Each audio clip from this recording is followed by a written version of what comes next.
Bonsoir à tous, bienvenue sur France 24. Les Argentins ont déjà choisi qui serait leur futur président. Les bureaux de vote ont fermé à 22 heures heure française. Vous vous trouvez devant le quartier général de Javier Milei. Racontez-nous un petit peu l'ambiance.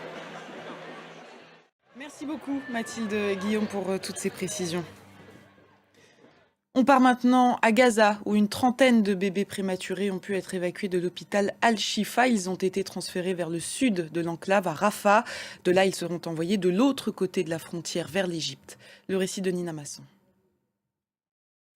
On vous parlait de l'hôpital d'Al-Shifa, un établissement qui abrite encore près de 300 blessés qui n'ont pas pu évacuer vers le sud. Eh bien, l'armée israélienne a annoncé avoir découvert un tunnel sous cet hôpital. Les détails avec Nina Masson.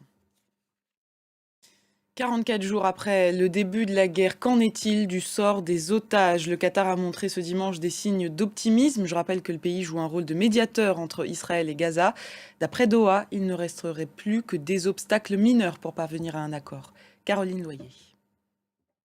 Des bombardements, il y en a aussi au sud Liban, à la frontière avec Israël. Des affrontements entre l'armée israélienne et le Hezbollah. Les frappes sont quotidiennes et l'une d'entre elles aurait partiellement détruit une antenne relais d'Alpha, l'un des deux opérateurs de téléphonie mobile au Liban. Ces services ont été interrompus dans plusieurs localités du sud du pays.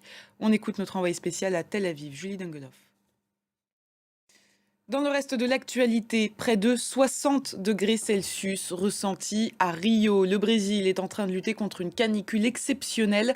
Des records ont été enregistrés en raison du phénomène El Niño et du réchauffement climatique.